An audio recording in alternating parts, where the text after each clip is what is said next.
এই যে দেখেন মেরে মুড়ে কি করছে দেখেন, ওই যে দেখেন না তাই, এই যে দেখেন মেরে কি করছে দেখেন, দেখেন মেরে কি করছে দেখছেন।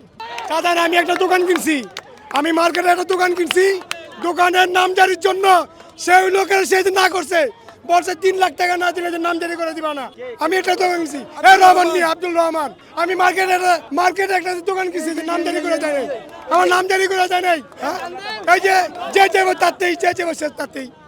এই যে দেখেন মেরে মুড়ে কি করছে দেখেন, ওই যে দেখেন না তাই, এই যে দেখেন মেরে কি করছে দেখেন, দেখেন মেরে কি করছে দেখছেন। সবার মারছে আম করে, আমার মাইরা পুরো একবারে ইজ্জত মিজ্জত সব ইয়া করে নিছে। হ্যাঁ আমরা ভাই সুন্দর করে ভাই, ঠিক আছে ঠিক আছে, এই যে মানববন্ধন করতেছি, তারা ভাই আমাদের গাইছে ভাই লাঠি চোড়ালো, ইট লইয়া লাঠি লইয়া দাও লইয়া, আমার তারা ছিল 100 জনের কম না, 100 জনের কম না। না না না আমরা আমাদের কাছে ভাই যে কিছুই ছিল না ভাই, আমরা সবাই ব্যবসায়ী, সবাই লাইন ধরে ভাই আমরা দাঁড়াইছি ভাই, লাইন ধরে দাঁড়াইছি। আমাদের ব্যানার দিচ্ছে, ব্যানারের সাথে আমরা দাঁড়িয়েছি, স্লোগান পর্যন্ত আমরা দেই নাই, কিন্তু ওইখানে ওরা অতর্কিতভাবে ওইখানে হামলা করছে।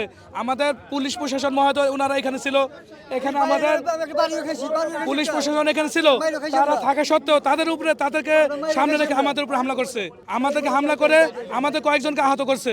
আর ব্যবসায়ী যখন উত্তেজিত হয়েছে, এত ব্যবসায়ী, আমরা যদি একজন করে ধরে ওদেরকে ভাগে পাওয়া যাইব না, কিন্তু আমরা তারপরে হাত তুলি নাই, হাতে ওদেরকে আগে আঘাত করি নাই, ওরা আমাদের উপরে হামলা করছে। পরে আমরা ভিতরে যে আমরা যখন একত্রিত হয়ে দৌড়ান দিছি, তখন ওরা এখান থেকে উদাও হয়েছে।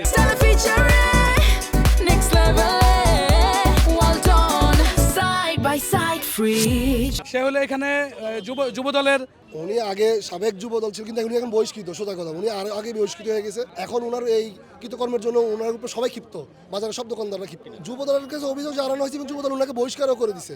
উনি তো যুব দলের কেউই না এখন, উনি আরও আগে বহিষ্কৃত হয়ে গেছে। হ্যাঁ, প্রশাসনের সহায়তা নিচ্ছে, প্রশাসন আমাদেরকে আশ্বাস করেছে যে এটা খুব দ্রুত ওনারা একটা পদক্ষেপ নেবে ওনার ব্যাপারে। বুঝতে হবে, যখন ব্যবসায়ীরা একত্রিত হয়ে মানব বন্ধ করতেছে, তো এই চাঁদাবাজদের আসলে আয়ের উৎস কি? চাঁদাবাজ। তো ব্যবসায়ীরা যদি আসলে উত্তেজিত, তার তো চাঁদাবাজটা বন্ধ হয়ে যাবে, চাঁদা বন্ধ হয়ে যাবে।